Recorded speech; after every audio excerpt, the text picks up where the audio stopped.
Welcome to my channel. I'm Justin from Justin Vivis Channel. So ngayon, ang topic natin for today is tuturuan ko yung paano mag-start ng isang small business na agribet supply.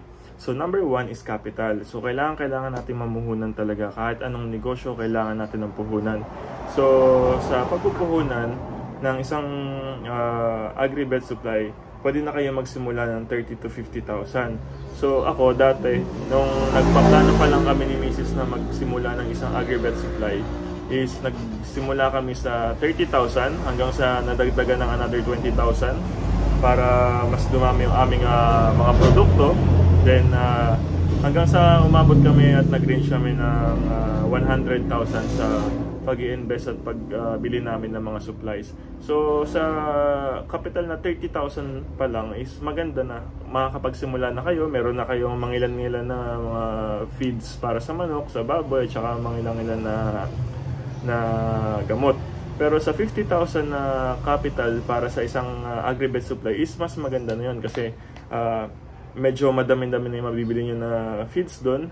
Tapos medyo madami-dami din yung mga gamot na makukuha nyo. So sa worth 30 to 50,000 ito, papakita ko sa inyo yung mga supply na pwede nyo makuha. So dati nung nag-uumpisa pa lang kami ng agribet supply, so kukunti pa lang yung product namin. So mga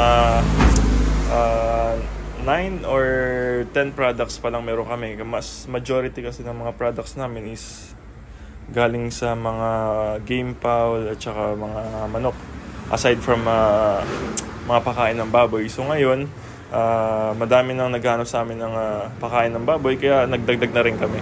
Then yung aming mga vitamins, mga Bexan, yan mga requested lang yan ng mga mamimili namin. Kasi kung ano yung hanap nila, yun lang yung aming binibili. Hindi kami nag-i-stock ng madami kasi mahirap ilabas lahat. Sayang ang puhunan, tulog. Kaya kung ano lang yung hanap ng mga customers namin, yun yung binibigay namin. Kasi alam namin na kukunin nila at hindi siya mag-i-stay ng matagal dito sa tindahan. Then number 2 is find a good location. So napakahalaga kung saan nyo itatayo yung inyong negosyo. Kasi kung magtatayo kayo ng negosyo dun sa tago, syempre napakapangit naman nun. Kasi kukunti ang mga dumadaan, kukunti ang mga bumibili. So hindi ka dudumugin ng mga customers. So mas maganda is maghanap ka ng lokasyon na malapit sa highway, kagaya itong tindahan namin na maliit siya at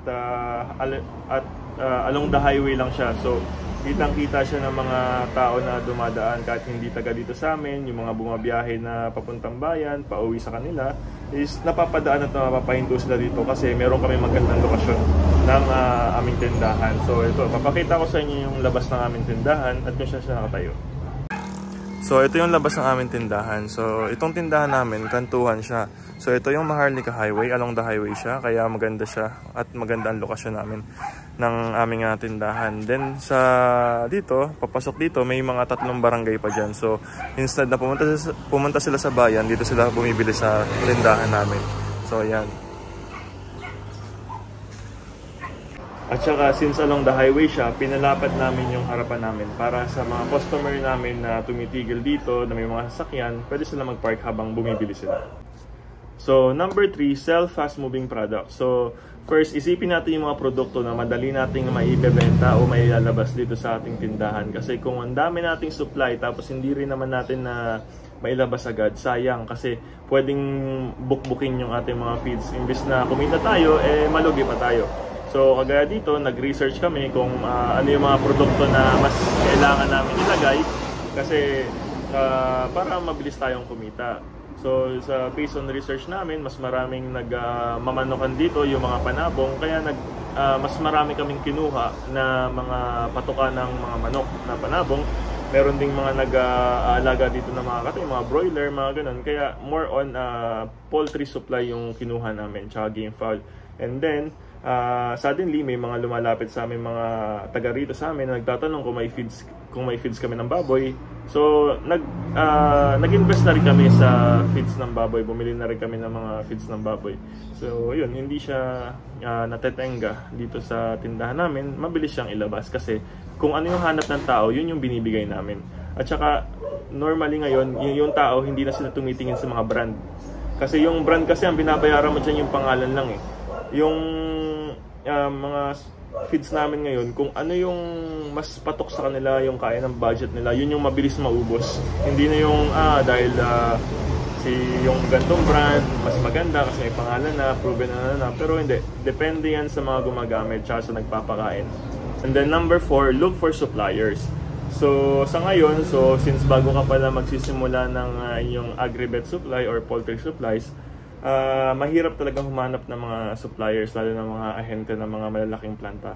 So ang gagawin nyo is mag-research kayo ng mga presyo, kung magkano yung mga ganitong produkto sa mga wholesalers o retailers na malapit sa inyo, na pwede nyo mabilhan ng supply nyo habang hindi pa kayo dinadaanan ng mga ahente ng mga, for example, Thunderbird, Sagupaan, CLBS, yung mga ganyang patuka, Robina. Kasi sa una kasi, ikaw mismo ang maghahanap ng supplier.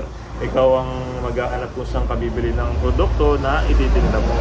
Hanggang sa dumating yung time na titigilan ka na ng mga ahente, alokin ka nila ng mga product nila. Kagaya namin, dati wala kaming mga ahente. So bumibili lang kami sa bayan. Bumibili kami ng mga feeds na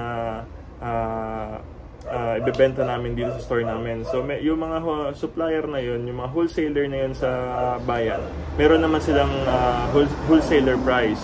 So mas may discount siya ng konti kaysa dun sa mga bumibili talaga ng regular price nila. Pero kung ititinda mo rin naman is nagkakaroon ka pa ng discount na kahit 10 piso, 20 pesos, malaking halaga na rin yun habang wala ka pang mga supplier kagaya ng mga Thunderbird, Sagupaan, CLDS, Blackboard A, Robina, ganyan. At darating ang time na dadaanan ka rin nila kasi once na nakita nilang bukas na ang tindahan mo, sila na mismo ang lalapit sa'yo. At lastly, number 5, i-apply din natin yung first come, first out. So ano yung first come, first out? Ito yung kung ano yung unang pumasok sa tindahan mo, ito yung una nating kailangang ilabas. Kasi kung yung pangalawang pinasok natin, ang una nating ilalabas dahil yung mga una hindi pa nabebenta, sayang, baka bukbukin lang yung ating mga paninda. Kaya mas mahalaga na ilabas natin yung mga unang stock natin bago yung mga bagong stock na pumasok sa ating tindahan. Kasi kung hindi, at ang ingay ng truck, at kung hindi at na sayang siya dyan, na-stuck lang siya, bubukbukin siya, imbis na kumita tayo is malulugi pa tayo. Kaya lagi natin i-apply yung first come, first out na basis ng mga produkto. So ganun, salamat, sana nakatulong ko sa inyo. Ito ang ating 5 tips para makapag-start tayo ng isang small business ng agri-vet supply or poultry supply. Salamat!